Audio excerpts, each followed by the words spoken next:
This lesson covers the essential components of writing an American-style resume.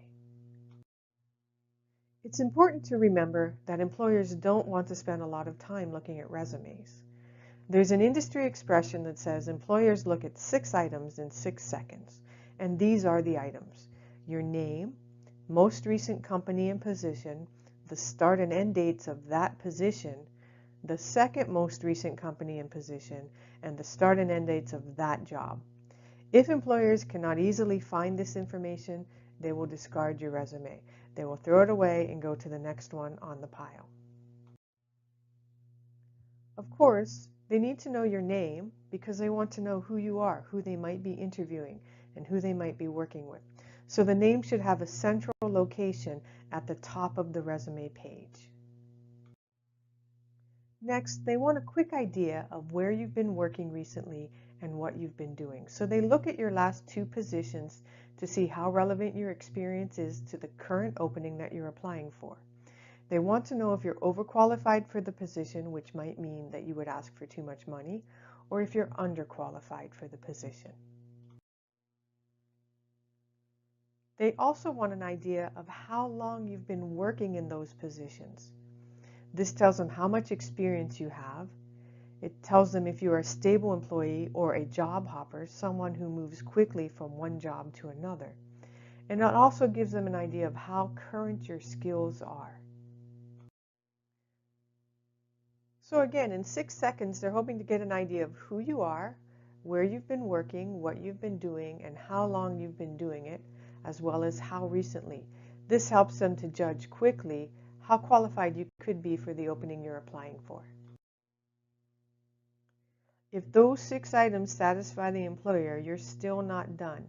You've just been noticed by the employer and moved to the next step. These employers are also looking for other information. They're looking for additional work experience that could be relevant, education, relevant volunteer activities, other relevant skills outside of the workplace or in, as well as your social media presence. If you have a short work history, whether it be because you're new to the working world or you've stayed in a job for a long time, include all your jobs, anywhere up to 5 positions. If your work history is longer or has more positions, include the 5 most recent positions, unless an older position is highly relevant. When you're presenting your educational experience for current college students and those who have graduated in the past 2 years, include your high school graduation and any high school honors. However, for graduates who have graduated longer than 2 years ago, don't include high school information, but include any degrees, diplomas, certificates, and honors received after high school. If you do volunteer work, include activities that are relevant to the position or show your community involvement. Try to avoid political activities or even religious activities unless they are relevant to the position. Relevant skills for most jobs include items such as software skills, languages, people skills, and so on. And by people skills, I mean the ability to engage people in conversation, to resolve conflicts, perhaps to negotiate, those kinds of things. You want to stay away from special physical abilities unless they're relevant to the position. In other words, you don't want to talk about your dancing skills, gymnastic skills, cooking skills, unless they are connected to the position that you want to apply for. These days, most employers assume employees have social media sites such as Facebook, Instagram, and Twitter. They're looking at your resume to see if you have websites, blogs, or professional profiles that you are active on. You only need to mention Facebook, Instagram, and Twitter if you use these sites for professional promotion or the skills used for these sites are relevant to the position. So here's a review of the other information employers look for on your resume: additional work experience, education, relevant volunteer activities, relevant skills, and social media presence. In addition to the information you include, how you present it is important.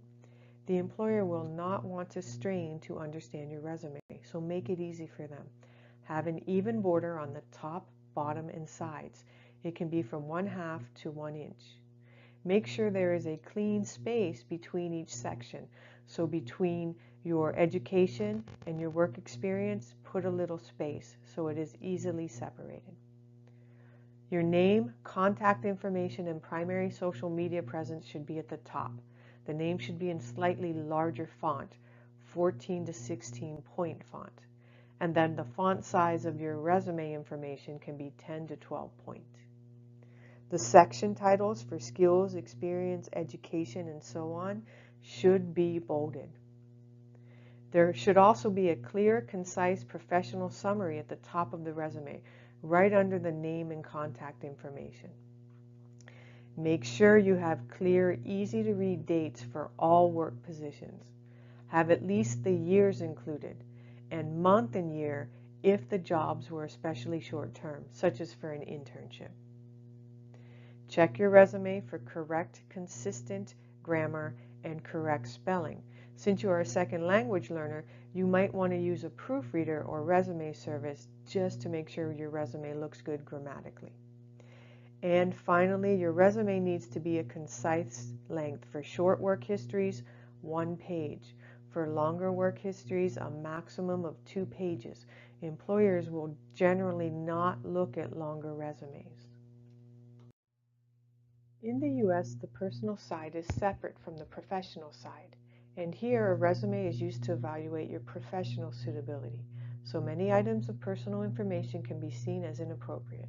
And in fact, they can be a way for employers to discriminate against you before they have a chance to meet you. So leave the following items off your resume: your age, your gender, marital status, whether or not you have children, political or religious affiliations, disabilities, and a photo. Now, for some jobs, your political or religious affiliations can be an asset. Some schools and hospitals are connected to religious organizations, and they want to know that you are connected as well. Likewise, if you're campaigning for a political candidate, he or she would want to know your political affiliations, but most jobs don't require that kind of knowledge. For disabilities, for the most part, you can leave them off the resume. However, you should tell employers in the interview if the disability will require special accommodations, like special hearing aids or special seating arrangements. Then you do need to let them know before they hire you. Here you have a couple examples of effective resume layouts. There are other templates in the UCLA resume guide that you can follow as well. Just remember to have a clear, clean layout that displays all the necessary information in an easy-to-read manner.